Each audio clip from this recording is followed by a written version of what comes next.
Hello students. तो आज हम लोग वेक्टर की सेकेंड क्लास को स्टार्ट करेंगे। फर्स्ट क्लास में हमने देखा था वेक्टर के बारे में, वेक्टर का ग्राफिकल रिप्रेजेंटेशन, कैसे मैग्नीट्यूड निकालते हैं, कैसे यूनिट वेक्टर निकालते हैं, ये सब हमने लास्ट क्लास में देखा था। आज हम लोग स्टार्ट करते हैं कुछ नया। देखिए इधर बात करेंगे दो वेक्टर्स की कि दो वेक्टर इक्वल वेक्टर कब कहलाएंगे। यहाँ पे आप देख सकते हो कि यहाँ पे क्या लिखा हुआ, इक्वल वेक्टर। अगर दो वेक्टर इक्वल हैं तो दो वेक्टर इक्वल कब होंगे? जब उनका क्या सेम होगा, मैग्नीट्यूड की डायरेक्शन। उनका क्या सेम होगा, मैग्नीट्यूड की डायरेक्शन। बिल्कुल सही, बिल्कुल तुम सही सोच रहे हो। वेक्टर सेम तभी होगा जब मैग्नीट्यूड भी क्या हो, सेम, और डायरेक्शन भी क्या हो, सेम। तो अगर vector A equals to vector B है तो इसका मतलब ए और बी का मैग्नीट्यूड भी क्या होगा, सेम, और ए और बी का डायरेक्शन भी क्या होगा, सेम। और याद रखना, जब दो वेक्टर का डायरेक्शन सेम होता है तो उनका यूनिट वेक्टर भी क्या होता है, सेम। डायरेक्शन सेम होने का मतलब कि यूनिट वेक्टर क्या होगा, सेम। ठीक, तो ये बताओ, अगर यहां पे वेक्टर ए राइट है तो वेक्टर बी किधर होगा? अगर वेक्टर ए राइट है तो वेक्टर बी किधर होगा? बिल्कुल सही, डायरेक्शन सेम है तो वेक्टर बी किधर होगा, राइट। अगर वेक्टर ए राइट है तो वेक्टर बी राइट होगा। किसकी लेंथ ज्यादा होगी, वेक्टर ए की वेक्टर बी की? बिल्कुल तुम सही सोच रहे हो, क्योंकि ए और बी का मैग्नीट्यूड क्या है, सेम। और मैग्नीट्यूड का मतलब क्या होता है, लेंथ। मैग्नीट्यूड सेम है तो ए और बी की लेंथ जो होगी वो क्या होगी, सेम। बिल्कुल, जो लेंथ ए की होगी वही बी की होगी। तो ऐसे वेक्टर्स कहलाएंगे इक्वल वेक्टर। Equal vector. आगे देखते हैं। हाँ, तो अभी हमने देखा, जस्ट अभी हमने देखा कि अगर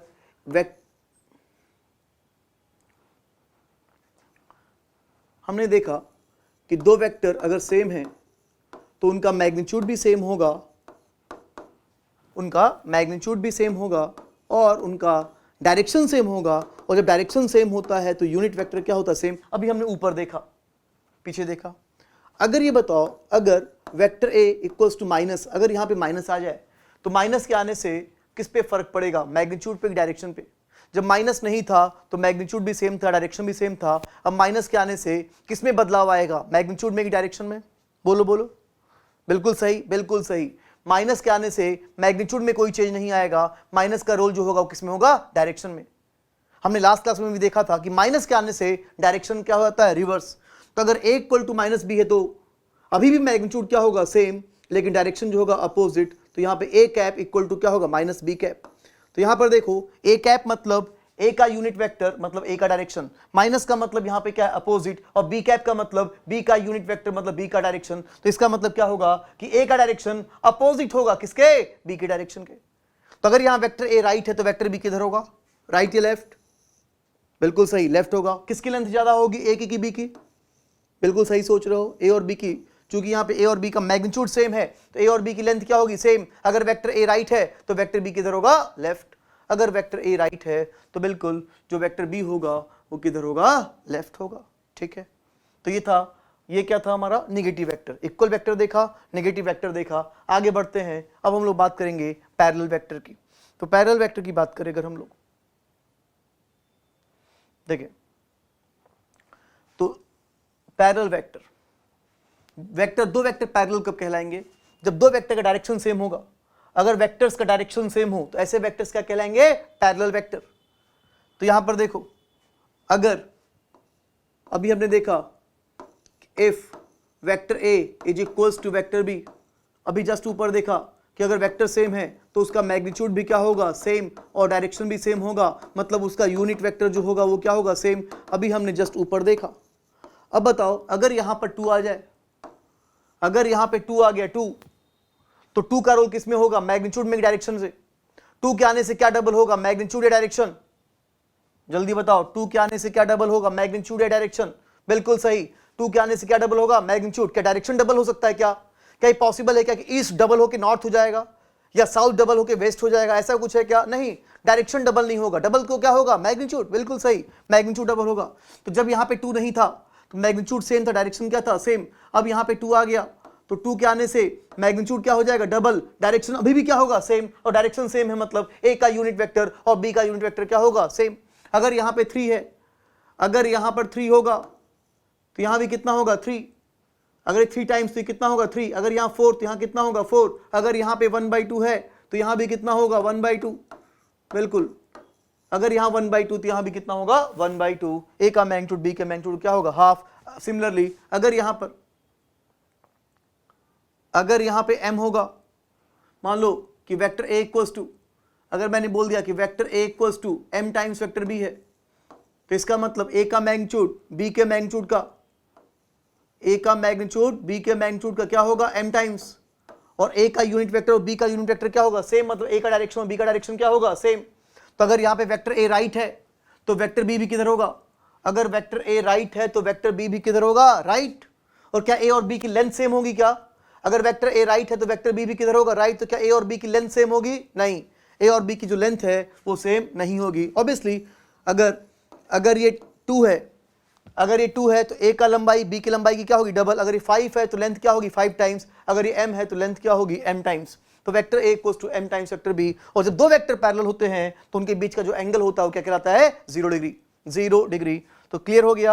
आगे से याद रखना, अगर मैंने कह दिया कि vector p equals to m times vector q, जहां पे m कोई पॉजिटिव वैल्यू है, क्या पता m 1 हो, 2 हो, 3 हो, 4 हो, 1/2, 1/3, 1/5 कुछ भी हो सकता है। अगर m कोई पॉजिटिव वैल्यू है तो p और q का डायरेक्शन क्या होगा, सेम। वेक्टर p और वेक्टर q आपस में क्या होंगे, पैरेलल। तो आगे से याद रखना, अगर मैंने कह दिया कि वेक्टर c और वेक्टर d आपस में पैरेलल हैं, अगर वेक्टर c और वेक्टर d आपस में पैरेलल हैं, मतलब c इक्वल्स टू क्या होगा, m टाइम्स वेक्टर d, जहां पे m कोई पॉजिटिव वैल्यू होगी, m कोई भी पॉजिटिव वैल्यू हो सकती है। ठीक है, तो ये था हमारा पैरेलल वेक्टर। अब मैं आप लोग को एक सिंपल सा क्वेश्चन देता हूं, आपको उस क्वेश्चन का जवाब देना है कि अगर यहां पे देखें कि दो वेक्टर पैरेलल हैं तो क्या होगा। देखो यहां पर, ये देखो आपको क्वेश्चन दिख रहा है कि वेक्टर a इक्वल्स टू क्या है, 2i minus 4j plus 6k, और वेक्टर b कितना है, 3i plus lambda j plus 9k, ये दिख रहा है। तो क्या बोला है, अगर vector a parallel to vector b, अगर वेक्टर a और वेक्टर b आपस में पैरेलल हैं तो पूछा इस लैम्डा की वैल्यू क्या होगी। इस सिंबल को हम लोग लैम्डा से दिखाते हैं, इस सिंबल को हम लोग लैम्डा, इसको हम लोग क्या बोलते हैं, लैम्डा, लैम्डा बोलते हैं। ठीक है, तो अगर ये वेक्टर a और ये वेक्टर b आपस में पैरेलल है तो पूछा है कि लैम्डा की क्या होगी वैल्यू। जल्दी बताओ क्या होगी लैम्डा की वैल्यू, जल्दी निकालो, बताओ कि क्या होगी लैम्डा की वैल्यू।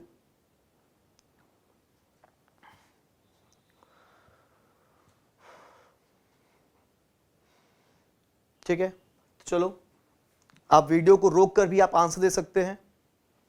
ठीक है, चलो, हाँ आया आप लोग का आंसर। ठीक है, तो मैं इस क्वेश्चन के बारे में बाद में डिस्कस करूंगा, लैम्डा क्या होगा उसको मैं बाद में बताऊंगा, मुझे कुछ और बताना है, उसके बताने के बाद दोबारा मैं इस क्वेश्चन पे आऊंगा, फिर बताऊंगा मैं कि लैम्डा की वैल्यू क्या होगी। देखिए यहां इसको देखो, मान लो कि आपको ये दिख रहा है कि ये वेक्टर a है, a1i plus a2j plus a3k, और वेक्टर b इक्वल्स टू क्या है, b1i plus b2j plus b3k, और यहां पे क्या कहा है, vector a parallel to vector b। अगर vector a parallel to vector b है तो हमें पता है कि अगर ये वेक्टर a और वेक्टर b आपस में पैरेलल हैं तो वेक्टर a इक्वल्स टू क्या होगा, m टाइम्स वेक्टर b। लिखा है कि अगर a पैरेलल टू b है तो जो a होगा वो क्या होगा, m टाइम्स वेक्टर b। अब मैंने क्या किया कि वेक्टर a को मैंने क्या किया, ये जो वेक्टर a था, इस वेक्टर a की जगह क्या लिख दिया मैंने, a1i plus a2j plus a3k, और इस वेक्टर b, ये जो वेक्टर b है, इस वेक्टर b की जगह मैंने क्या लिख दिया, b1i plus b2j plus b3k लिख दिया। और हमें पता है कि इस तरह से वेक्टर a इक्वल्स टू क्या है, m टाइम्स वेक्टर b। अगर vector a equals to m times vector b है तो यहां पे मैंने क्या किया, vector a equals to m times vector b, vector a equals to m times vector b। अब इसको हम लोग इक्वेट कराएंगे। हमें पता है कि left hand side is equals to right hand side, left hand side is equals to right hand side. Left और राइट आपस में बराबर हैं, और जब भी लेफ्ट और राइट आपस में बराबर होगा तो लेफ्ट डायरेक्शन में जितना x में होगा, राइट डायरेक्शन में उतना x में होगा। मतलब लेफ्ट में जितना i कैप में होगा, राइट में भी उतना ही i कैप में होगा। लेफ्ट में जितना j कैप में होगा, राइट में भी उतना ही j कैप में होगा। मतलब लेफ्ट का i कैप और राइट का i कैप आपस में बराबर होगा, वही j कैप के लिए वही k कैप के लिए। मतलब जितना लेफ्ट में i में होगा उतना ही राइट में i होगा। जल्दी बताओ, लेफ्ट डायरेक्ट, ये लेफ्ट हैंड साइड है और ये राइट हैंड साइड है। बताओ लेफ्ट में i कैप के साथ कितना है, लेफ्ट में i कैप में कितना है, a1। बिल्कुल, लेफ्ट में i कैप में कितना है, a1। और राइट हैंड साइड में i कैप में कितना है, राइट हैंड साइड में i कैप में कितना है, b1 नहीं है। ध्यान से देखो, ध्यान से देखो, राइट हैंड साइड में ध्यान से देखो, b1 नहीं, कितना है, mb1। बिल्कुल देखो, अरे m भी तो अंदर जाएगा, तो राइट हैंड साइड में कितना है, mb1। तो इधर का आई कैप और इधर के आई कैप को इक्वेट कराया तो A1 इक्वल टू क्या हो गया MB1।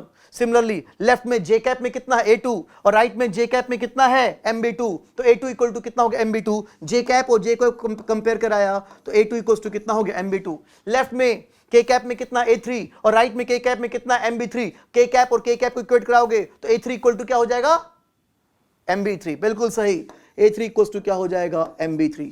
इसका मतलब हमने क्या सीखा, हमने सीखा कि दो वेक्टर अगर पैरेलल हैं, अगर ये वेक्टर A और वेक्टर B आपस में पैरेलल हैं, तो अगर A1, ये देखो ना, अगर A1 B1 का m टाइम्स है तो A2 भी B2 का क्या होगा m टाइम्स और A3 B3 का क्या होगा m टाइम्स। मतलब अगर A1 डबल है तो A2 भी क्या होगा डबल और A3 भी क्या होगा डबल, अगर वेक्टर A और वेक्टर B पैरेलल हैं। या इसको एक और तरीके से कहते हैं, बताओ A1 अपॉन B1 कितना होगा, बोलो A1 अपॉन B1 कितना होगा m, बिल्कुल सही। A2 upon B2 m, A3 upon B3 m, तो A1 upon B1, A2 upon B2, A3 upon B3, तीनों की तीनों क्या है m।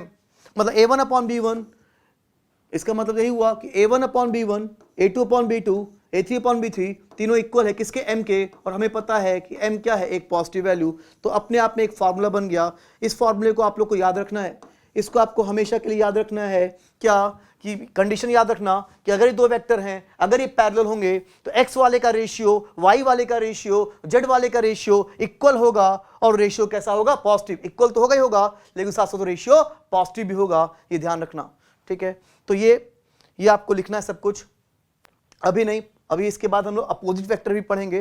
तो स्टार्टिंग में इक्वल वेक्टर से लेकर अपोजिट वेक्टर तक पूरा आप लोग कॉपी में नोट्स बनाएंगे वीडियो को रोक के, ठीक है। अभी फिलहाल मैं आगे बढ़ता हूं, ये हो गया। हाँ, मैं आ गया वापस उस क्वेश्चन पे आ गया जो मैंने स्टार्टिंग में दिया था, यही क्वेश्चन था। इसी क्वेश्चन को तो मैंने स्टार्टिंग में आप लोग को दिया था। क्या था, ये था, ये रहा वेक्टर A, ये रहा वेक्टर B, और दोनों वेक्टर आपस में पैरेलल हैं। Vector A parallel to vector B, तो पूछा लैम्डा कितना होगा, वही क्वेश्चन है। अब तो बताओ कि लैम्डा कितना होगा। अगर तुमको टाइम लग रहा है तो वीडियो को रोक के बताओ कि लैम्डा कितना होगा, ठीक है। तो मैं मान रहा हूं कि आप लोगों ने वीडियो को रोक के, वीडियो को पॉज करके आपने लैम्डा निकाल लिया होगा। नहीं निकाला है तो अभी भी कर लो, मैं करने जा रहा हूं। चलो, तो vector A parallel to vector B, अगर वेक्टर A और वेक्टर B आपस में पैरेलल हैं तो x वाले का रेशियो और y वाले का रेशियो इक्वल होगा। तो 2/3 इक्वल्स टू कितना होगा -4 लैम्डा। तो यहां से 2 लैम्डा इक्वल टू कितना हो गया -12, तो लैम्डा इक्वल टू कितना हो जाएगा -6 नहीं, लैम्डा इक्वल टू कितना हो गया -6। सिंपल सा, 2/3 इक्वल्स टू -4 लैम्डा, सॉल्व किया, लैम्डा की वैल्यू कितनी आ गई -6। अब तो कर लोगे, याद रखना अगर पैरेलल है तो रेशियो इक्वल होगा और वो किसके होगा पॉजिटिव। तो ये था हमारा पैरेलल वेक्टर था। अब बात करेंगे हम लोग एंटी पैरेलल वेक्टर की। एंटी पैरेलल वेक्टर कहें, याद रखना, एंटी पैरेलल वेक्टर कहें या अपोजिट वेक्टर कहें, एंटी पैरेलल वेक्टर कहें या अपोजिट वेक्टर कहें, बात एक ही होती है, एक ही बात है, चाहे आप एंटी पैरेलल कहें या अपोजिट। एंटी पैरेलल, दो वेक्टर अगर उनका डायरेक्शन आपस में अपोजिट है तो ऐसे वेक्टर्स कहलाते हैं एंटी पैरेलल या अपोजिट वेक्टर, ठीक है। क्या होता है ये, देखें इधर, अगर मान लो अभी हमने स्टार्टिंग में क्या पढ़ा था कि अगर दो वेक्टर सेम है तो उनका मैग्नीट्यूड भी क्या होता है सेम। अगर दो वेक्टर सेम है तो उनका मैग्नीट्यूड भी क्या होता है सेम, उनका डायरेक्शन भी क्या होता है सेम, और डायरेक्शन सेम है मतलब यूनिट वेक्टर क्या होगा सेम। अभी हमने स्टार्टिंग में पढ़ा था। अब बताओ कि अगर यहां पर, तुम बताओ कि अगर यहां पर -2 आ जाए, तो तुम बताओ 2 का रोल मैग्नीट्यूड में होगा कि डायरेक्शन में होगा, और माइनस का रोल मैग्नीट्यूड में होगा कि डायरेक्शन में होगा, बोलो। बिल्कुल सही तुम लोग सोच रहे हो, सही सोच रहे हो क्या कि 2 डबल कौन होता है मैग्नीट्यूड, बिल्कुल, और माइनस के आने से डायरेक्शन क्या होता है रिवर्स। तो माइनस का रोल किस में होगा डायरेक्शन में, और 2 का रोल किस में होगा मैग्नीट्यूड में। तो 2 के आने से मैग्नीट्यूड क्या हो जाएगा डबल, और माइनस के आने से डायरेक्शन क्या हो जाएगा अपोजिट। इसका मतलब हमने सीखा कि अगर if vector A equals to -2 times vector B, तो A का मैग्नीट्यूड B के मैग्नीट्यूड क्या होगा डबल, और A का डायरेक्शन A कैप मतलब A का डायरेक्शन, माइनस का मतलब अपोजिट, और B कैप का मतलब B का डायरेक्शन, A का डायरेक्शन B के डायरेक्शन की क्या होगा अपोजिट। बस सिंपल सी बात। अगर यहाँ 2 है तो यहाँ 2 लिखूंगा, यहाँ 5 है तो यहाँ 5, यहाँ 1/3 तो यहाँ पे 1/3, और अगर मैं यहाँ पे m लिखूंगा, तो ऑब्वियसली यहाँ पे क्या हो जाएगा m, मैग्नीट्यूड m टाइम्स होगा, डायरेक्शन अपोजिट। तो यहाँ पर अगर वेक्टर A राइट है, अगर यहाँ पर वेक्टर A राइट है तो वेक्टर B किधर होगा, बिल्कुल वेक्टर A राइट है तो वेक्टर B किधर होगा लेफ्ट, और क्या दोनों की लेंथ बराबर होगी? क्या लेंथ बराबर होगी? क्या नहीं। मैग्नीट्यूड इक्वल नहीं है तो जरूरी नहीं कि लेंथ इक्वल हो, जरूरी नहीं कि लेंथ इक्वल हो। डायरेक्शन क्या होगा? अपोजिट। मैग्नीट्यूड डिफरेंट हो सकता है और मैग्नीट्यूड डिफरेंट हो सकता है तो लेंथ भी डिफरेंट हो सकती है। तो ऐसे वेक्टर्स कहलाएंगे हमारे एंटी पैरेलल वेक्टर या अपोजिट वेक्टर, अपोजिट वेक्टर। ठीक है, तो आगे बढ़े हम लोग इसी पे ही। यहां देखो ये वही बात, ये वैसे ही, ये रहा वेक्टर ए और ये रहा वेक्टर बी, और ये वेक्टर ए और वेक्टर बी, तुम देखो यहां पे क्या लिखा? अपोजिट। वेक्टर ए और वेक्टर बी आपस में, वेक्टर ए और वेक्टर बी आपस में अपोजिट हैं, ए अपोजिट टू बी। और अभी हमने ऊपर पढ़ा कि अगर ए अपोजिट टू बी है तो vector A equals to minus M times vector B. Just अभी पहले पढ़ा कि अगर अपोजिट है तो ए इक्वल्स टू क्या होगा? Minus M times vector B. ये रहा वेक्टर ए, इस पूरे वेक्टर ए को उठा के मैंने ये लिख दिया, क्या लिख दिया? a1i plus a2j plus a3k। ये रहा वेक्टर बी, इस वेक्टर बी को यहाँ पे मैंने रख दिया क्या? b1i plus b2j plus b3k। तो वेक्टर ए की वैल्यू पुट कर दी मैंने, वेक्टर बी की वैल्यू मैंने पुट कर दी, और वेक्टर ए इक्वल्स टू हमें पता दिख रहा है कि वेक्टर ए इक्वल्स टू क्या है? Minus M times vector B. Vector A equals to minus M times vector B है। तो यहाँ पर हम लोग कंपेयर करें आई को आई से, जे को जे से, के को के से, जैसे हमने पहले भी किया था। तो कंपेयर करेंगे, यहाँ पे थोड़ी स्पेस कम है, देखो a1 equal to minus M. तो यहाँ पे आई कैप को आई कैप से कंपेयर करेंगे तो a1 इक्वल टू कितना आएगा? Minus M B one. a2 equal to क्या आएगा? बिल्कुल सही, माइनस एम बी टू। और a3 इक्वल टू क्या आएगा? Minus M B three. Compare करो x को x के, y को y से। यहाँ पे x में कितना है? a1, और यहाँ में x में कितना है? b1 नहीं, MB1 नहीं, minus MB1। a1 equal to minus MB1, a2 equal to minus MB2, a3 equal to minus MB3। तो a1 अपॉन b1 कितना है यहाँ पे? a1 upon b1 minus m, a2 upon b2 minus m, a3 upon b3 minus m। तो a1 upon b1, a2 upon b2, a3 upon b3 तीनों equal हैं। किसके equal हैं? किसके इक्वल हैं? माइनस m के। और माइनस m का मतलब यहाँ पे क्या है? निगेटिव। माइनस m का मतलब निगेटिव है। तो मैं चाहता हूं ये भी आप लोग को, इसको भी एक फार्मूले की तरह इसको याद करें। क्या? कि अगर ये वेक्टर a और ये वेक्टर b आपस में अपोजिट हैं तो रेशियो क्या होगा? सेम। और वो रेशियो कैसा होगा? नेगेटिव। रेशियो सेम होगा और जो रेशियो होगा वो क्या होगा? नेगेटिव। तो बताओ रेशियो सेम कब है? ये रेशियो सेम कब है? जब वेक्टर पैरेलल है कि अपोजिट है? रेशियो सेम कब है? जब दोनों वेक्टर पैरेलल हैं कि अपोजिट हैं? नहीं, दोनों में पैरेलल। अभी हमने पढ़ा पैरेलल में भी रेशियो क्या होगा? सेम। अपोजिट में भी रेशियो क्या होगा? सेम। तो फिर डिफरेंस क्या है? फिर दोनों में डिफरेंस क्या है? याद है क्या डिफरेंस है?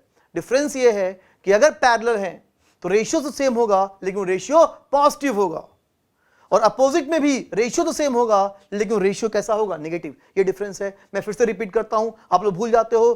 पैरेलल में भी रेशियो सेम होगा, अपोजिट में भी रेशियो सेम होगा, बस पैरेलल में रेशियो पॉजिटिव होगा और अपोजिट में रेशियो नेगेटिव होगा। ठीक है, ये हो गया। हाँ, तो यहां हमने देखा कि अपोजिट है तो ये रेशियो क्या होगा? सेम, और रेशियो कैसा होगा? वो नेगेटिव। ठीक है, क्वेश्चन करते हैं हम लोग। बताओ, आपको कोई क्वेश्चन दिख रहा होगा? ये इसको देखो, नीचे वाला नहीं। ठीक है, तुम बताओ, एक मिनट। हाँ बताओ, ये दोनों वेक्टर आपस में पैरेलल हैं कि अपोजिट? जल्दी बताओ, ये दोनों वेक्टर आपस में पैरेलल हैं या अपोजिट हैं? बोलो, पैरेलल या अपोजिट? देखें, नहीं नहीं, ना ये पैरेलल है और ना ही ये अपोजिट। ये दोनों वेक्टर ना ही पैरेलल है और ना ही अपोजिट है। ठीक, देखिए इधर, यहां पर देखो x का रेशियो कितना है? 2/-4 जो कि -1/2 होगा। y का रेशियो कितना है? -4/8 जो कि कितना होगा? -1/2। और z का रेशियो कितना होगा? 6/12 जो कि कितना होगा? +1/2। तो x वाले का रेशियो कितना है? -1/2। y वाले का रेशियो कितना है? -1/2। z वाले का भी रेशियो कितना है? सॉरी, z वाले का रेशियो कितना है? +1/2। तुम देख सकते हो कि ये रेशियो इक्वल नहीं है। और अगर रेशियो इक्वल नहीं, इसका मतलब ये वेक्टर्स ना पैरेलल हुए ना अपोजिट, क्योंकि पैरेलल में भी रेशियो क्या होता है? सेम, और अपोजिट में भी रेशियो क्या होता है? सेम। और तुम देख सकते हो कि यहाँ पे रेशियो सेम नहीं है तो बात ही खत्म हुई, ना ये पैरेलल हुआ और ना ही ये अपोजिट, ना ये पैरेलल और ना ही ये अपोजिट। तुम्हें नीचे क्वेश्चन ये दिख रहा होगा, जल्दी बताओ इसके बारे में, तुम क्या कहते हो? इसके बारे में बात करें, बोलो। ये वाला, ये ये क्या है, पैरेलल है कि अपोजिट, जल्दी बताओ। ये वेक्टर पैरेलल है कि अपोजिट, बोलो। 2/-4, -4/8, 6/-12, -1/2, -1/2, -1/2, -1/2। ये रेशियो इक्वल है और निगेटिव है, इक्वल है और निगेटिव है। इसका मतलब ये वेक्टर आपस में क्या होंगे, क्या होंगे वेक्टर आपस में, पैरेलल। नहीं नहीं, रेशियो इक्वल है और निगेटिव भी तो है, तो आपस में क्या होंगे, अपोजिट। हाँ सही है, ये अपोजिट होंगे। ठीक, जरा ये बताओ, ये नीचे क्वेश्चन देख के बताओ, जल्दी बताओ क्या होंगे ये पैरेलल के अपोजिट, क्या होंगे। ठीक, एक्स वाले का रेशियो कितना है, 2/4, मतलब +1/2। ये -4/-8, ये भी कितना होगा, +1/2। 6/12, ये भी कितना होगा, +1/2, +1/2, +1/2, +1/2। तो रेशियो क्या है, रेशियो क्या है, इक्वल, और वो कैसा है, पॉजिटिव। तो मतलब ये दोनों वेक्टर आपस में क्या होंगे, पैरेलल। ठीक है, ये वेक्टर्स आपस में पैरेलल होंगे। ठीक है, तो अभी तक हमने क्या पढ़ा, equal vector, negative vector, parallel vector और अपोजिट वेक्टर। वीडियो को रोक कर आप लोग स्टार्टिंग से लेकर एंड तक ये पूरा आप लोग अपनी कॉपी पे लिखेंगे, नोट्स बनाएंगे। नोट्स बनाना बहुत इंपॉर्टेंट है, मैं पहले भी कई बार बोल चुका हूँ। ठीक है, ठीक है, आगे बढ़ते हैं। चलो ये क्वेश्चन देता हूँ मैं, अच्छा क्वेश्चन है, आप लोग करिए। यहाँ पर देखो, यहाँ पे आप देख सकते हो कि ये वेक्टर ए है 2i - 3j + 6k, और ये वेक्टर बी कितना है 3i + 4j। एक वेक्टर ए ये है और बी ये है। पूछा है find a vector which is parallel to vector A. एक ऐसा वेक्टर बताओ, मतलब कि हमें एक और वेक्टर बताना है। कौन से वेक्टर मैं बोलूँ, हमें कौन से वेक्टर बताना है, वेक्टर सी बताना है। फाइंड अ वेक्टर मतलब कि इनके अलावा, इसको मैंने क्या बोल दिया, see. Find a vector which is parallel to vector A, मतलब जो वेक्टर सी है वो वेक्टर ए के क्या है, parallel. And magnitude is equals to vector B, मतलब सी का मैग्नीट्यूड बी के मैग्नीट्यूड के बराबर है। तो एक ऐसा थर्ड वेक्टर, ये first vector, second vector, third vector, एक ऐसा थर्ड वेक्टर बताना है जिसका मैग्नीट्यूड तो बी के बराबर है लेकिन डायरेक्शन ए के बराबर है। क्यों, सी और ए पैरेलल है, तो सी और ए का डायरेक्शन क्या होगा, सेम। तो पूछा कि वेक्टर सी कितना होगा, तो वेक्टर सी निकालना है। रजिस्टर से दिया नहीं वेक्टर ए इतना आई कैप, इतना जे कैप, इतना के कैप, वैसे बताना है वेक्टर सी कितना आई कैप होगा, कितना जे कैप होगा और कितना के कैप होगा, ये हम लोग को बताना है। ठीक है, चलो निकालो फटाफट, बताओ वेक्टर सी कितना होगा। वीडियो को रोककर इस क्वेश्चन को सॉल्व करो।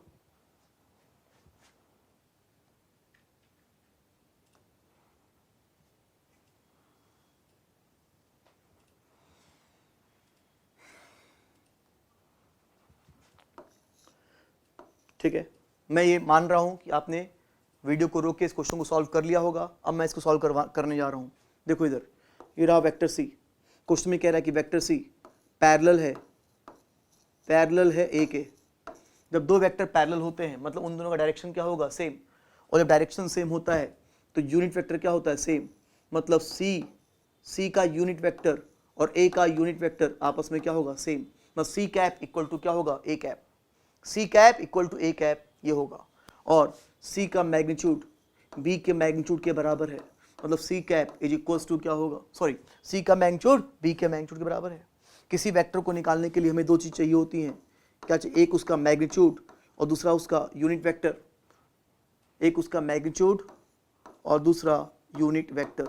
तुम ये देखो, ये क्या है, मैग्नीट्यूड, और ये क्या है, यूनिट वेक्टर। मैग्नीट्यूड और यूनिट वेक्टर को मल्टीप्लाई करेंगे तो हमें क्या मिल जाएगा, वेक्टर। तो बस मैग्नीट्यूड निकल जाए, यूनिट वेक्टर निकल जाए, काम हो जाएगा। मैंने हल्का सा हिंट दिया, मैं फिर से आपको एक मौका दे रहा हूँ सॉल्व करने का।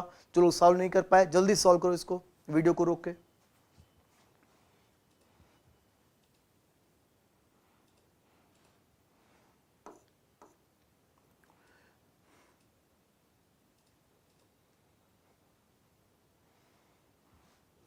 ठीक है, चलो मैं फाइनली मैं करता हूं।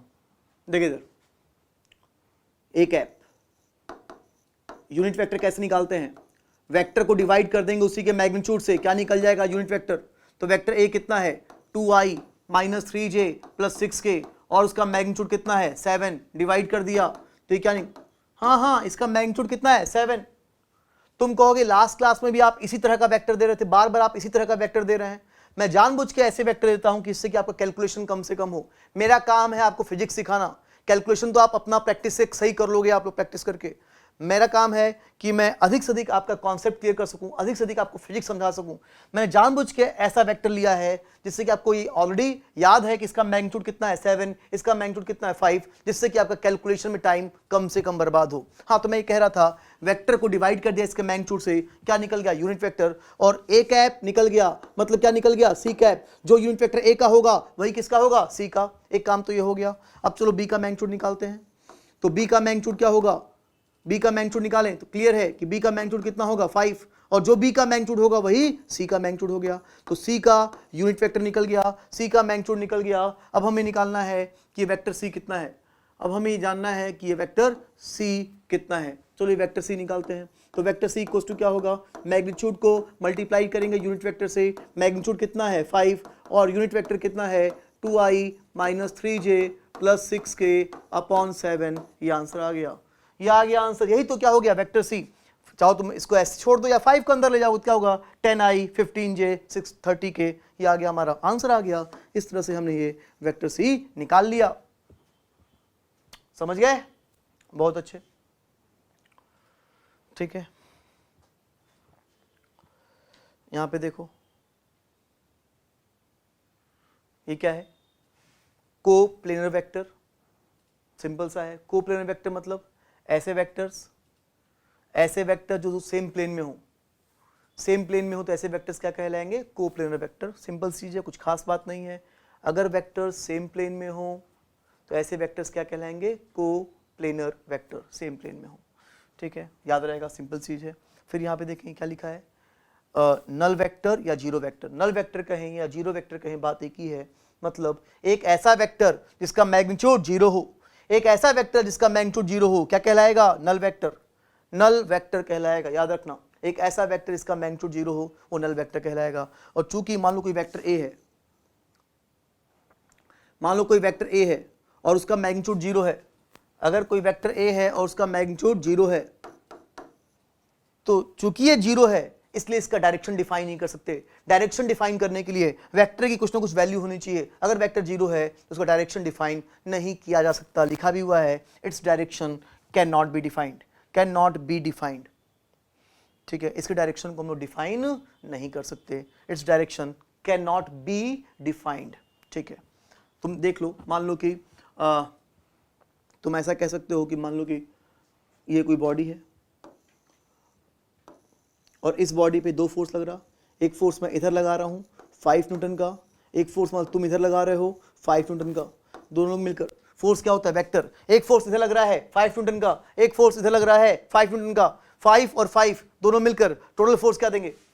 5 और 5 मिलकर, दोनों मिलकर टोटल फोर्स कितना देंगे? बोलो, टोटल फोर्स कितना मिलेगा? जीरो। फोर्स क्या होता है? वेक्टर। इस वेक्टर की वैल्यू क्या हुई? जीरो। तो ऐसा वेक्टर क्या कहलाएगा? Null vector. क्लियर है? ऐसा वेक्टर नल वेक्टर ही कहलाएगा। ठीक है, सिंपल सा। ठीक है, अच्छा, ये कुछ वैल्यूज हैं आप लोग को, आपको इसकी वैल्यूज याद रखनी है। ये कुछ वैल्यूज आप चाहो तो अपनी कॉपी पे वीडियो को रोक के आप लोग, इन वैल्यूज को आप लोग याद रखें। जैसे कि cos 53 sin 37 इक्वल है किसके? 3/5 के। cos 37 या sin 53 4/5, tan 53 4/3, tan 37 3/4। ये वैल्यूज आपको याद रहनी चाहिए। चाहो तो आप अपनी कॉपी पे इसको नोट भी कर सकते हो। ठीक है, चलो आगे बढ़ते हैं। देखो,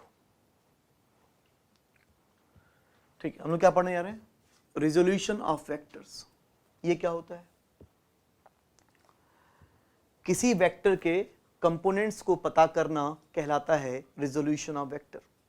किसी वेक्टर के कंपोनेंट्स को पता करना कहलाता है रिजोल्यूशन ऑफ वेक्टर। ठीक है, अगर मैं कहूं कि कोई वेक्टर है, उस वेक्टर को रिजॉल्व कर दो। अगर मैंने कहा कि वेक्टर को रिजॉल्व कर दो, इसका मतलब कि इस वेक्टर के कंपोनेंट्स को पता करो। वेक्टर को रिजॉल्व करने का मतलब होता है उस वेक्टर के कंपोनेंट्स को पता करना। ठीक है, जैसे कि तुम यहां देखो, मान लो कि हमने ये लास्ट क्लास में ये एग्जाम्पल देखा था। लास्ट क्लास में हमने ये एग्जाम्पल देखा था, याद करो। यहां पर मान लो कि वेक्टर ए, ये मान लो वेक्टर ए था। इस वेक्टर ए की वैल्यू क्या थी? 3i + 4j था। ये देखा था हमने लास्ट क्लास में, इस एग्जाम्पल को हमने देखा था कि ये वेक्टर क्या था, 3i + 4j। तो ये वेक्टर x में कितना था 3, y में कितना था 4, x में 3 था, y में 4 था, तो ये वेक्टर a क्या कहलाएगा 3i + 4j। 3i + 4j ये हमने देखा था लास्ट क्लास में। 3 क्या था इस वेक्टर का x डायरेक्शन में कंपोनेंट, 4 क्या था इस वेक्टर का y डायरेक्शन में कंपोनेंट। और सॉल्व करने पर इस वेक्टर का मैग्नीट्यूड कितना आया था 5, इसका मैग्नीट्यूड 5 आया था। और इसका अल्फा निकालेंगे तो जो अल्फा आएगा वो कितना आएगा इसका जो अल्फा निकालेंगे वो कितना आएगा 53 डिग्री आएगा। इसका अल्फा 53 डिग्री आएगा। ठीक है, ठीक। अब मान लो कि हमें नहीं दिया है कि ये वेक्टर x में कितना है, नहीं दिया, हमें नहीं पता है कि ये वेक्टर x में कितना है, इसका x डायरेक्शन में कंपोनेंट कितना है नहीं पता, x डायरेक्शन में कंपोनेंट नहीं पता, y डायरेक्शन में कंपोनेंट नहीं पता, हमें नहीं पता है कि वेक्टर कितना i कैप है और कितना j कैप है, हमें नहीं पता। हमें बस इतना पता है कि इस वेक्टर का मैग्नीट्यूड π5 है और हमें बस इतना पता है कि एंगल कितना है 53 डिग्री। हमें इसका मैग्नीट्यूड पता है वेक्टर का और ये एंगल पता है, तो इन दोनों की हेल्प से हमें जानना है कि इस वेक्टर का इस डायरेक्शन में कंपोनेंट कितना होगा, इस वेक्टर का इस डायरेक्शन में कंपोनेंट कितना होगा। तो इस वेक्टर के कंपोनेंट्स को ही निकालना क्या कहलाएगा, रिजोल्यूशन ऑफ वेक्टर। अगर हमें 5 पता हो और ये एंगल पता हो, अगर इसके कंपोनेंट्स निकालें तो जो कंपोनेंट निकाला वही कहलाएगा रिजोल्यूशन ऑफ वेक्टर। तो वही हम लोग देखने जा रहे हैं कि कैसे किसी वेक्टर के कंपोनेंट्स को निकालेंगे, वही हम लोग सीखने जा रहे हैं। देखो इधर, ठीक, यहां पे देखो, इस फिगर की बात करें अगर हम लोग,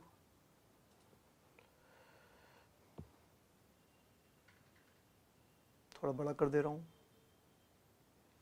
देखिए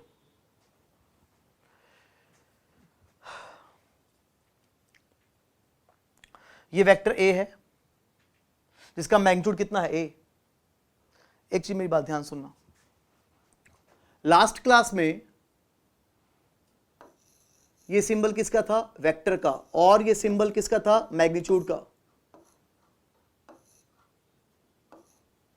ठीक, ये सिंबल मैग्नीट्यूड का था। अगर वेक्टर के ऊपर से जो एरो है, अगर तुम इस एरो को हटा दो, अगर तुम इस एरो को हटा दोगे तो इसका मतलब भी क्या होता है, मैग्नीट्यूड। इसका मतलब भी क्या होता है, मैग्नीट्यूड। इसका मतलब इसमें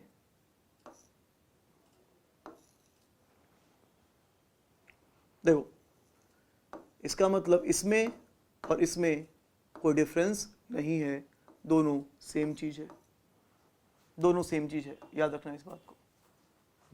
ठीक है, फिर से मैं क्या बोल रहा हूं, ये क्या है, वेक्टर, और ये क्या है, उसका मैग्नीट्यूड। और मैग्नीट्यूड को अगर ये एरो हटा दें, अगर ये एरो हटा देते हैं तो इसका मतलब भी क्या होता है, मैग्नीट्यूड। ठीक है, चलो तो देखो इधर, तो ये वेक्टर है a है, इस वेक्टर a का मैग्नीट्यूड कितना है a। ये इस वेक्टर का टेल है, नीचे ये टेल, और ये क्या है, हेड। हमें जानना है इस वेक्टर का कंपोनेंट, ये तो क्लियर है। अच्छा, इस डायरेक्शन में क्या बोल रहा हूं, लेफ्ट डायरेक्शन, और ये क्या है, अपवर्ड डायरेक्शन।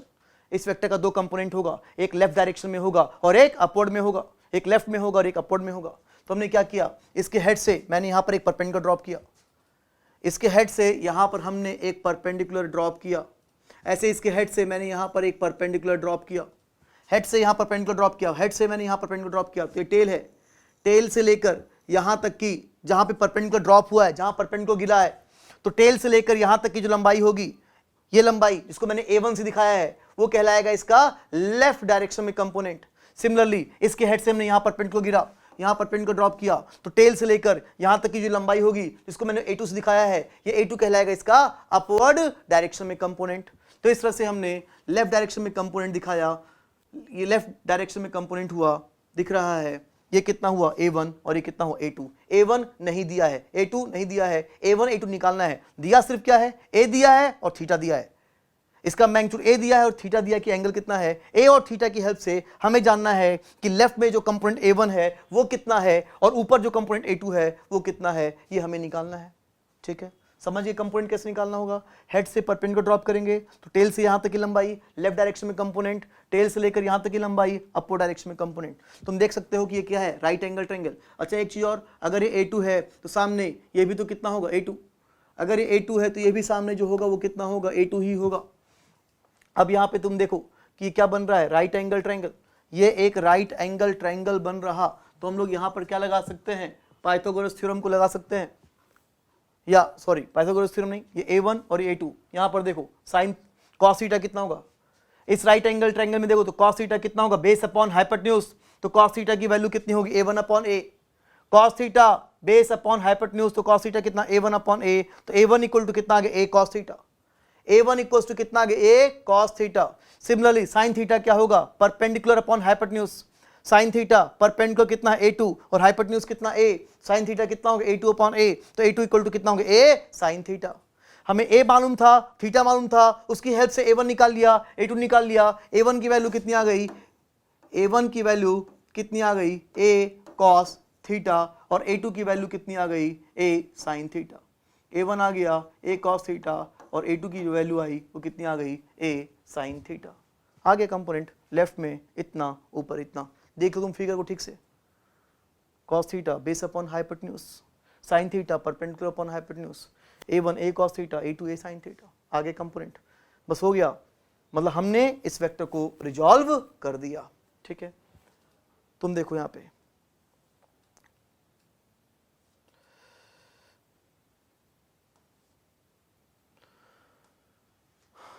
देखो एक चीज और, मान लो वापस मैं इस फिगर पे आता हूं।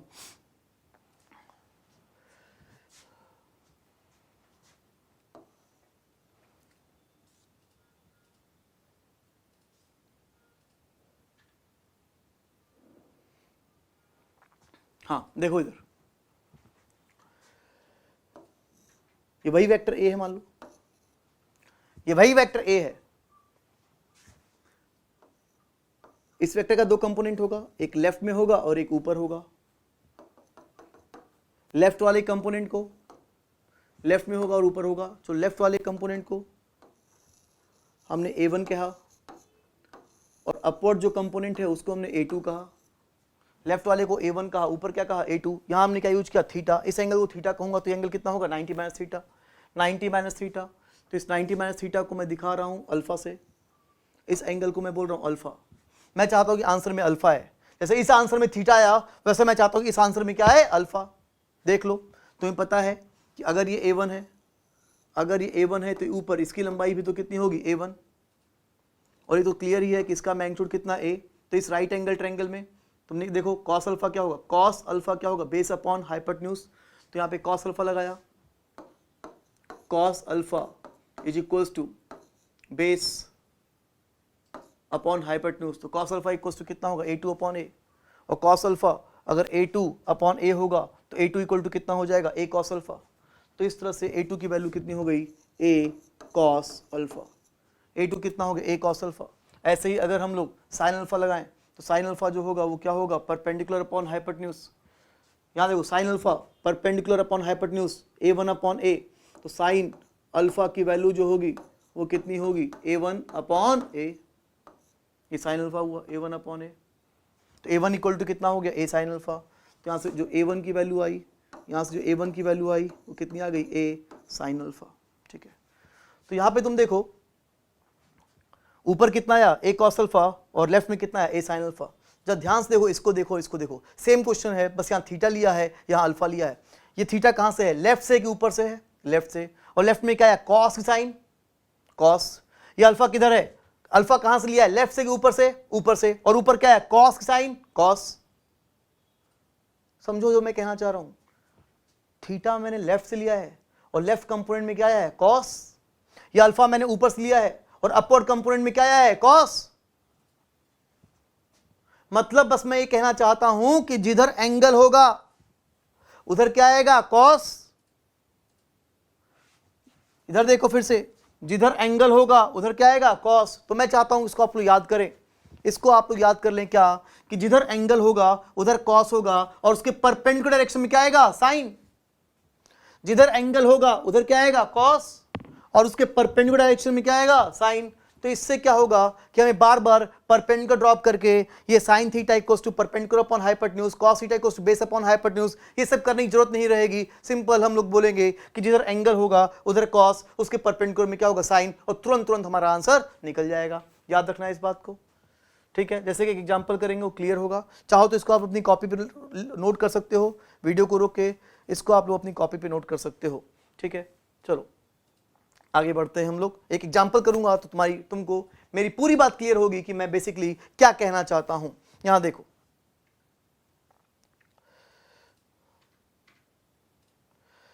जैसे मान लो ये वेक्टर है, ये वेक्टर, इसका मैग्नीट्यूड कितना है यहाँ पे 10 और ये एंगल कितना है 37 डिग्री। इसका ये मैग्नीट्यूड कितना है 10 और ये एंगल कितना है 37 डिग्री। तो इस वेक्टर का दो कंपोनेंट होगा, एक किधर होगा ऊपर और एक किधर होगा लेफ्ट। तो ऊपर कितना होगा जल्दी बताओ, ऊपर कंपोनेंट कितना होगा? इसका मैग्नीट्यूड 10 है, ये एंगल 37 डिग्री है, क्या होगा ऊपर कंपोनेंट? हाँ, तो अपर डायरेक्शन में कंपोनेंट कितना होगा 10 cos 37 डिग्री। जिधर एंगल होगा उधर क्या आएगा cos, और लेफ्ट में कितना होगा 10 sin 37 डिग्री। तो बहुत सही है, इसका दो कंपोनेंट होगा, एक ऊपर होगा 10 cos 37, एक लेफ्ट में होगा कितना 10 sin 37 डिग्री। समझ गए? इस तरह से हम लोग निकाल सकते हैं, ठीक है। जरा फटाफट बताओ कि ये वेक्टर कितना आई कैप कितना जे कैप होगा, जल्दी निकाल के बताओ कि ये वेक्टर कितना आई कैप और कितना जे कैप होगा।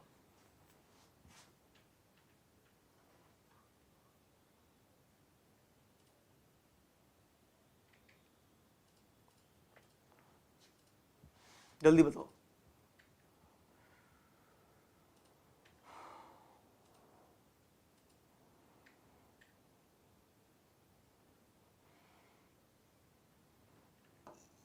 ठीक है, चलो मैं करता हूं इसको। यहां पर देखो, तो 10 cos 37, 10 sin 37, cos 37, अभी हमने ऊपर देखा था कि cos 37 कितना होता है 4/5, 5 और 10 कैंसिल होगा, ये वैल्यू कितनी होगी 8। sin 37 कितना होगा 3/5, 5 और 10 कैंसिल होगा तो ये वैल्यू कितनी होगी 6। कितना 6 और ये कितना 8। मैंने पूछा था, मैं फिर से बोल रहा हूं, अगर मैं इसको x एक्सिस बोलता हूं, इसको मैं राइट डायरेक्शन क्या बोलूं x, अपर डायरेक्शन क्या बोलूं y। जल्दी बताओ कि ये वेक्टर कितना आई कैप होगा, कितना आई कैप और कितना जे कैप होगा। This much I cap plus this much J cap, जल्दी बताओ कि कितना होगा। ठीक है, तो देखिए इधर मैं करता हूं, मैं बार बार बोल रहा हूं, फिर से बोल रहा हूं कि वीडियो को रोक के आप लोग क्वेश्चन को सॉल्व किया करें जब भी मैं कोई क्वेश्चन दूं। हाँ, तो आप लोगों ने का आंसर आया कि ये वेक्टर ए कितना होगा -6i + 8j। ये आया आप लोग का आंसर -6i + 8j, और बिल्कुल सही आंसर आया, यही सही है -6i + 8j। ठीक, चलो अब मैं करता हूं इसको कि देखते कि आंसर कैसे आया। यहां पर देखो 10 cos 37, 10 sin 37, इधर कितना है 6, इधर कितना है 8। तो लेफ्ट डायरेक्शन में ये लेफ्ट है और ये अपवर्ड है, राइट लेफ्ट। बताओ लेफ्ट में कितना आया, लेफ्ट में कितना आया +6 की -6, जल्दी बताओ। लेफ्ट डायरेक्शन में कितना आया +6 या -6, जल्दी बोलो। लेफ्ट डायरेक्शन में जो ये कंपोनेंट आया वो कितना आया, +6 आया कि -6 आया? कितना आया? -6 नहीं, +6 नहीं, नहीं। लेफ्ट डायरेक्शन में सोच लो, बताओ -6 या +6? नहीं, लेफ्ट डायरेक्शन में जो कंपोनेंट आया है वो कितना आया है +6। हाँ हाँ +6। अपवर्ड में तो कोई कंफ्यूजन नहीं, अपवर्ड में आपको कोई कंफ्यूजन नहीं, अपवर्ड तो +8 ही है। कंफ्यूजन आप लोग को यहां पे आता है कि लेफ्ट में +6 कैसे होगा। हाँ हाँ, लेफ्ट में क्या होगा +6, अभी मैं दिखाऊंगा। जब तुम लेफ्ट में +6 बोलोगे तभी यहां पे आंसर कितना आएगा -6i। जब तुम लेफ्ट में +6 बोलोगे तब जाके यहां पे आंसर कितना आएगा -6i। देखना कैसे, यही सही है, लेफ्ट में +6, अपवर्ड कितना है +8। यहां पर देखो, देखते हैं कि आंसर कैसे आया होगा। चलो, हाँ अभी बात हुई, जैसा कि मैंने कहा कि ये वेक्टर लेफ्ट डायरेक्शन में कितना आया है +6, और ये वेक्टर अपवर्ड में तो +8 आया ही है। अपवर्ड में कंफ्यूजन नहीं है आपको, जो भी कंफ्यूजन है वो लेफ्ट में है। तो लेफ्ट में कितना है +6। अच्छा, यहां पे x कौन है, राइट डायरेक्शन, इसको हम लोग x बोल रहे हैं, और ये क्या है y। अगर ये x डायरेक्शन है तो ये क्या होगा -x डायरेक्शन। एक्स डायरेक्शन का यूनिट वेक्टर क्या होता है? आई कैप। तो माइनस एक्स डायरेक्शन का यूनिट वेक्टर क्या होगा? माइनस आई कैप। इधर का आई कैप, इधर क्या होगा? माइनस आई कैप। बताओ, जहां लेफ्ट लिखा है उस लेफ्ट की जगह मैं क्या लिखूं? प्लस आई लिखूं कि माइनस आई लिखूं? जो लेफ्ट है उस लेफ्ट की जगह मैं क्या लिखूं? प्लस आई या माइनस आई? बिल्कुल सही, जहां लेफ्ट है उसकी जगह मैं क्या लिखूंगा? माइनस आई। और जो अपवर्ड है उस अपवर्ड की जगह मैं क्या लिखूंगा? प्लस जे की माइनस जे? जो अपवर्ड है उसकी जगह मैं क्या लिखूंगा? प्लस जे। बिल्कुल, उसमें तो कोई दिक्कत नहीं। और क्लियर है कि लेफ्ट का मतलब क्या होगा? माइनस आई कैप। तो इस तरह से आंसर कितना आ गया? माइनस 6i प्लस 8j, ये आंसर आ गया।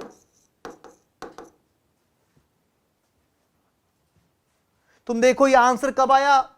जब लेफ्ट मैंने क्या बोला है? +6। अब तो क्लियर हो गया होगा आप लोग को, अब कोई डाउट नहीं रहा होगा इसको देखने के बाद कि ये आंसर तभी आया जब लेफ्ट में कितना है? +6।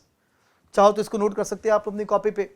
इंपॉर्टेंट आंसर इंपॉर्टेंट नहीं है मेरे लिए इस आंसर से ज्यादा इंपॉर्टेंट है ये समझाना आप लोग को कि जो लेफ्ट में है वो -6 नहीं, जो लेफ्ट में है वो कितना है? +6। ये मेरे लिए ज्यादा इंपॉर्टेंट है।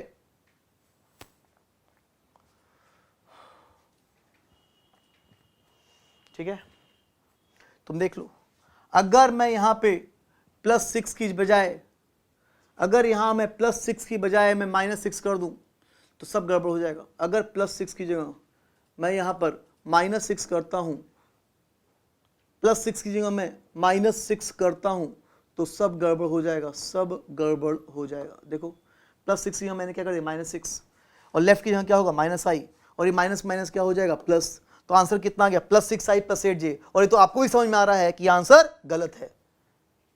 तो ये आंसर कब आया? जब लेफ्ट में क्या रखा? -6। लेफ्ट में -6 रखा तब ये आंसर आया। इसका मतलब कि लेफ्ट में -6, ये गलत है। ये आंसर गलत, तो ये गलत। सही आंसर कब आया है? सही आंसर कब आ रहा है? जब यहाँ क्या रखा हमने? +6, यहाँ क्या रखा? प्लस, यहाँ क्या रखा? प्लस, और यहाँ प्लस रखने से प्लस इंटू माइनस, यहाँ पे क्या हो गया? माइनस। ठीक है, चाहो तो लिख लेना इसको कॉपी पे। कॉन्सेप्ट आपको क्लियर हुआ होगा। ये एक इंपॉर्टेंट पॉइंट था, ये लेफ्ट में +6, ये मेरे लिए एक इंपॉर्टेंट पॉइंट था। ठीक है, ठीक, तुम मेरे को ये बताओ। ठीक है, तुम ये बताओ मेरे को, यहां पर ये क्या है? Vector A. इस वेक्टर का, इन सबको मत देखो, vector B, vector C, vector D को मत देखो, तुम सिर्फ वेक्टर ए देखो। इस वेक्टर ए का 2 कंपोनेंट होगा, किस डायरेक्शन में? एक कंपोनेंट राइट होगा कि लेफ्ट होगा, दूसरा ऊपर होगा कि नीचे होगा? जल्दी बताओ। इस वेक्टर का 2 कंपोनेंट होगा, किस किस डायरेक्शन में होगा? बताओ। एक कंपोनेंट किधर होगा? राइट, बिल्कुल सही। एक कंपोनेंट राइट होगा और दूसरा कंपोनेंट किधर होगा? एक कंपोनेंट तो राइट होगा और दूसरा कंपोनेंट अपवर्ड होगा, बिल्कुल सही। इस वेक्टर ए का 2 कंपोनेंट होगा, एक राइट होगा और दूसरा ऊपर होगा। ठीक है, अब बताओ, वेक्टर बी का 2 कंपोनेंट है, किधर किधर? एक लेफ्ट है कि राइट, दूसरा ऊपर है कि नीचे? वेक्टर बी का भी 2 कंपोनेंट होगा, बिल्कुल सही। एक किधर होगा? एक किधर होगा? लेफ्ट। वेक्टर बी का भी 2 कंपोनेंट होगा, एक किधर होगा? लेफ्ट, और एक किधर होगा? ऊपर। एक लेफ्ट होगा और एक ऊपर होगा। लिख दे रहा हूं, एक कंपोनेंट किधर हुआ? लेफ्ट, और एक किधर होगा? अपवर्ड। सही है, ठीक। अब मैं बात करूंगा वेक्टर सी का। तो वेक्टर सी का भी 2 कंपोनेंट होगा, बताओ किधर किधर किधर किधर होगा? लेफ्ट और राइट होगा कि ऊपर? लेफ्ट या राइट होगा, और दूसरा ऊपर होगा कि नीचे होगा? तो ये वेक्टर सी है। वेक्टर सी का 2 कंपोनेंट, एक किधर होगा? लेफ्ट, और एक किधर होगा? नीचे, बिल्कुल सही। तो वेक्टर सी का भी 2 कंपोनेंट होगा, एक किधर होगा? लेफ्ट, और एक किधर होगा? नीचे। एक लेफ्ट होगा और एक नीचे होगा। अब बताओ, लास्ट में इस वेक्टर डी का क्या कौन कौन सा कंपोनेंट होगा? वेक्टर डी का एक राइट, दूसरा नीचे, बिल्कुल सही। एक किधर होगा? राइट, और दूसरा किधर होगा? नीचे। याद रखना इसको, ठीक है। क्लियर हो गया आप लोग को ये चीज? देख लो अच्छे से पूरा, इसको देख लो, इसको देख लो ठीक से। वेक्टर ए राइट और ऊपर, वेक्टर बी लेफ्ट और ऊपर, वेक्टर सी लेफ्ट और नीचे, वेक्टर डी राइट और नीचे। ठीक है, चलो एक क्वेश्चन मैं आपको देता हूं, आप करेंगे इस क्वेश्चन को।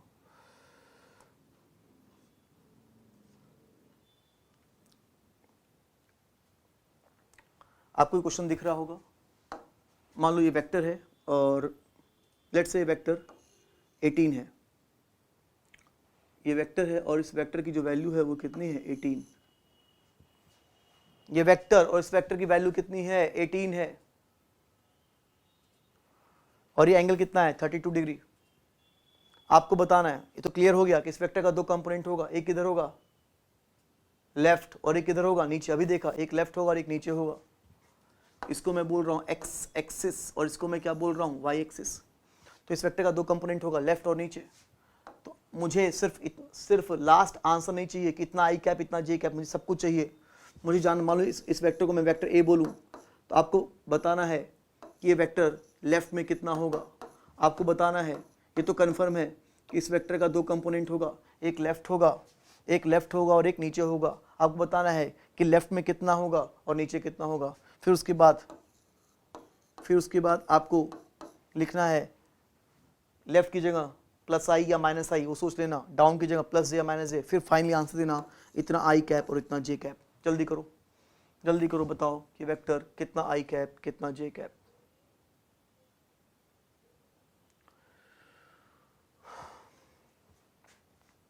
वीडियो को रोक के इसे सॉल्व करो आप लोग।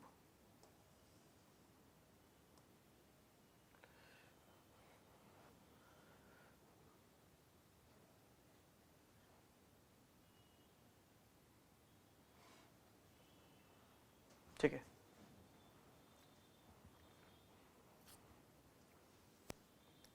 हाँ, तो मैं इमेजिन कर रहा हूं कि आपने ट्राई कर चुके हैं। मैं आगे बढ़ता हूं इसको। देखो मैं कर रहा हूं वेक्टर ए, इस वेक्टर ए का दो कंपोनेंट होगा, एक लेफ्ट में होगा और एक नीचे होगा। हमें पता है कि जिधर एंगल होता है उधर क्या होता है कॉस। अगर ये 18 है तो लेफ्ट में कितना होगा 18 कॉस 32 डिग्री और नीचे कितना होगा, नीचे जो होगा वो कितना होगा 18 साइन 32 डिग्री। लेफ्ट में 18 कॉस 32 और नीचे जो होगा वो कितना होगा 18 साइन 32 डिग्री। जिधर एंगल उधर कॉस, वही पुरानी बात। अब देखो तो ये वेक्टर ए, बताओ लेफ्ट में मैं क्या लिखूं, लेफ्ट में प्लस लिखूं कि माइनस, जल्दी बताओ। लेफ्ट में मैं क्या लिखूं, प्लस लिखूं कि माइनस लिखूं।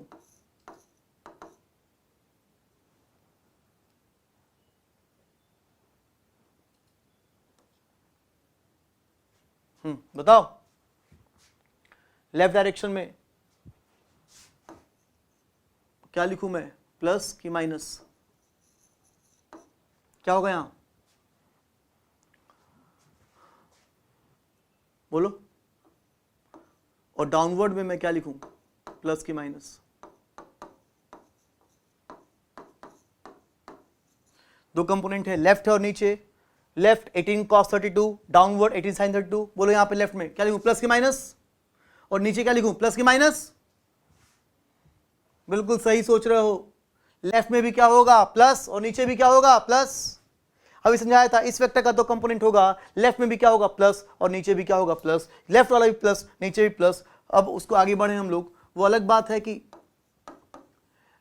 ये तो प्लस 18 cos 32 हो गया और लेफ्ट का मतलब क्या होता है माइनस आई कैप। लेफ्ट डायरेक्शन का मतलब क्या होगा माइनस आई कैप। और डाउनवर्ड भी क्या होगा प्लस 18 साइन 32। और डाउनवर्ड डायरेक्शन का मतलब क्या होगा माइनस जे कैप।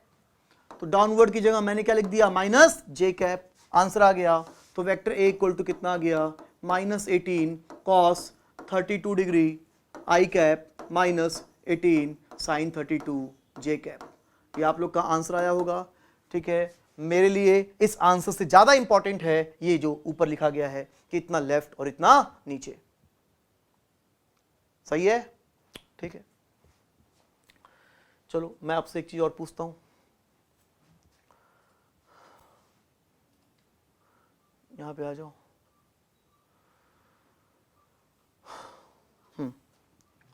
अभी हमने इस क्वेश्चन को किया था वेक्टर ए का दो कंपोनेंट राइट और ऊपर। चलो मैं आपसे एक चीज और पूछता हूं। यहां देखो इस वेक्टर का दो कंपोनेंट होगा, एक राइट होगा एक ऊपर होगा। तो राइट वाला मान लो 6 है और ऊपर वाला 8 है। राइट वाला 6 ऊपर वाला 8। बताओ राइट में क्या लिखूं प्लस 6 की माइनस 6, ऊपर क्या लिखूं प्लस 8 की माइनस 8। राइट वाला क्या लिखूं,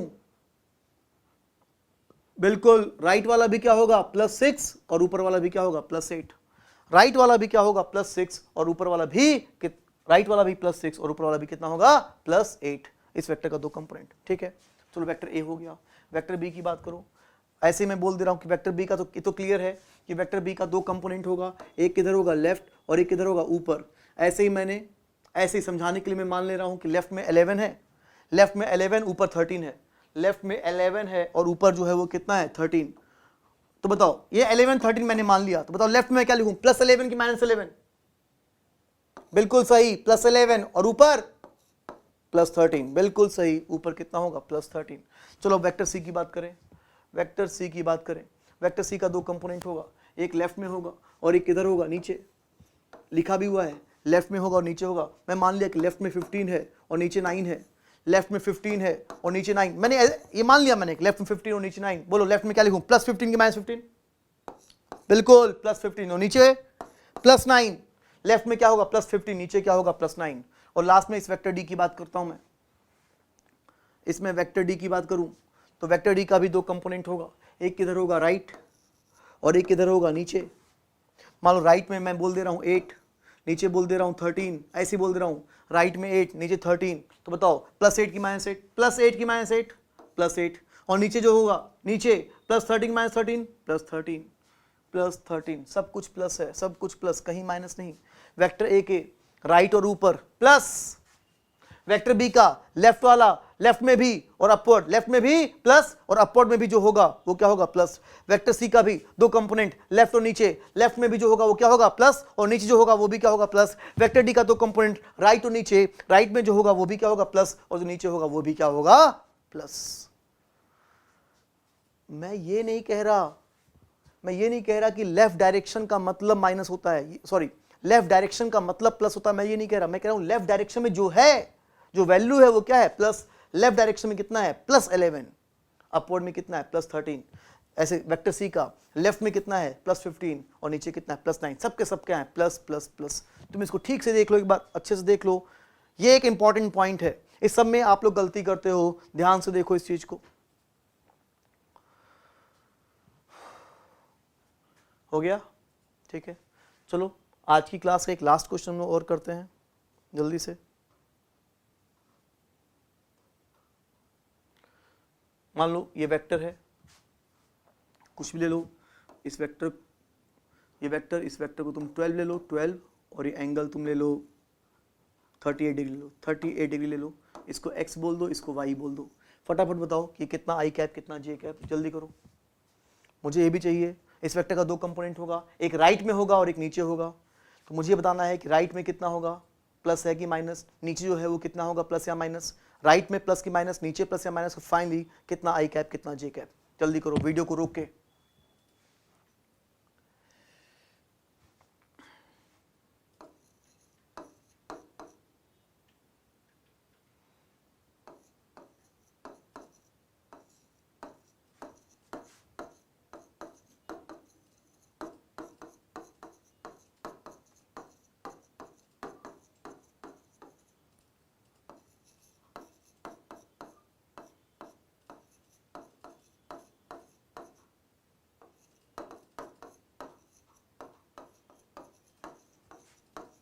ठीक है, चलो मैं करता हूं। यहां देखो, ये वेक्टर है, इसका दो कंपोनेंट होगा, इस वेक्टर का दो कंपोनेंट होगा, एक किधर होगा राइट और एक किधर होगा नीचे। एक राइट होगा और एक नीचे होगा। तुम देखो, चलो मैं करता हूं, एक नीचे और एक राइट। जिधर एंगल होगा उधर क्या होगा कॉस, तो इधर कितना होगा 12 cos 38 और इधर कितना होगा 12 sin 38। 12 cos 38, 12 sin 38। तो लेफ्ट में, राइट में कितना है, राइट में कितना है 12 cos 38 और नीचे कितना है, सॉरी गलत लिख दिया मैंने, यहां पे करेक्शन कर दूं। हाँ, यहां सही लिखा है, यहां सही लिखा है। हाँ, तो राइट में कितना है 12 sin 38 डिग्री और नीचे कितना है, नीचे कितना है 12 cos 38 डिग्री।